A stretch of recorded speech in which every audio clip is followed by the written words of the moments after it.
Your music library is your toolkit. A shapeshifter can walk into any room and be exactly what the room needs. A wedding, a corporate mixer, a backyard party.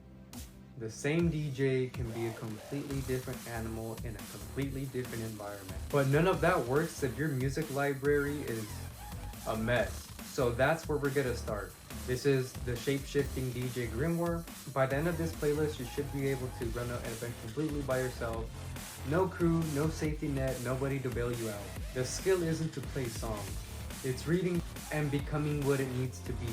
You're not learning to DJ, you're learning to be the person the event can depend on. Everybody wants to learn cool effects and transitions first, and that's just the wrong order.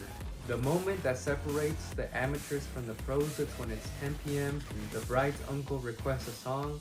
You can either find it in 8 seconds or you lose the room. You can't shapeshift you if you can't find your tools.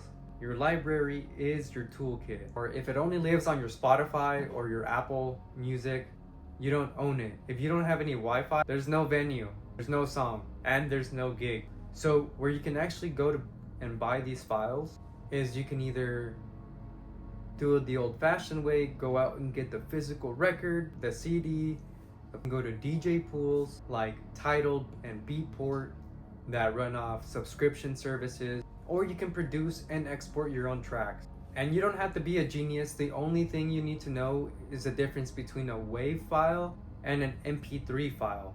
A WAV file, the bigger and better quality version. An MP3 file is smaller and it's universal.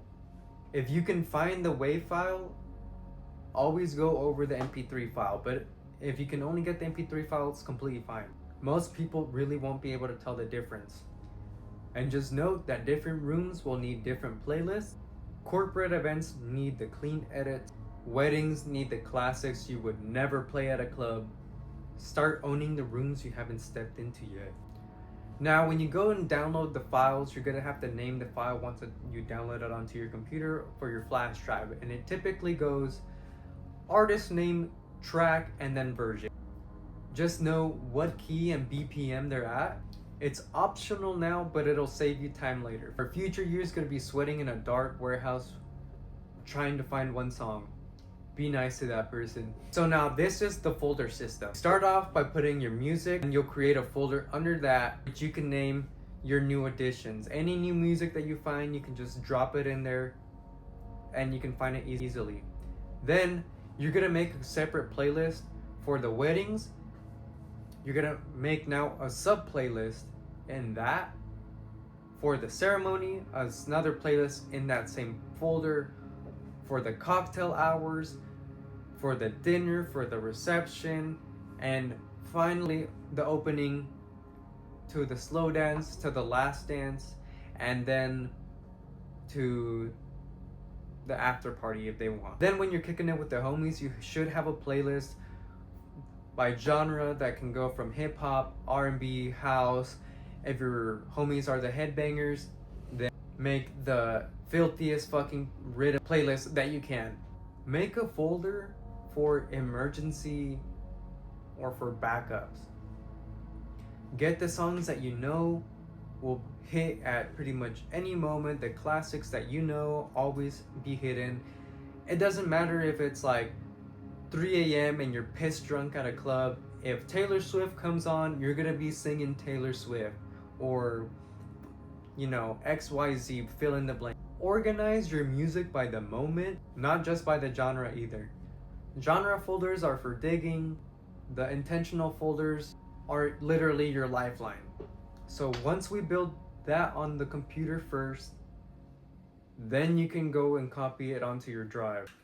And when I mean get a couple, get a flash drive, I don't mean just 1, 2, get multiple of these things, because one, just how you actually want to organize it. You can have one for weddings, one for the club, one for this, or you can have 5 of the same ones just like me, because I lose my shit all the time and I need to keep the thing on me. So make sure you don't be going out all willy-nilly without the thing. Format it correctly to the gear that you're using typically it's gonna be FAT32 if you're going now to play like on the newer equipment, but from experience, EX FAT is the one that's read typically by like a little bit older equipment and can still be read by the new equipment. Off with FAT32. I think from moving forward, I'm gonna format my new drives to EX FAT and just experiment with that a little bit, and making sure I have at least one hard drive for EX FAT and then at least one hard drive for both, as that is what I would really recommend. At least have one for both.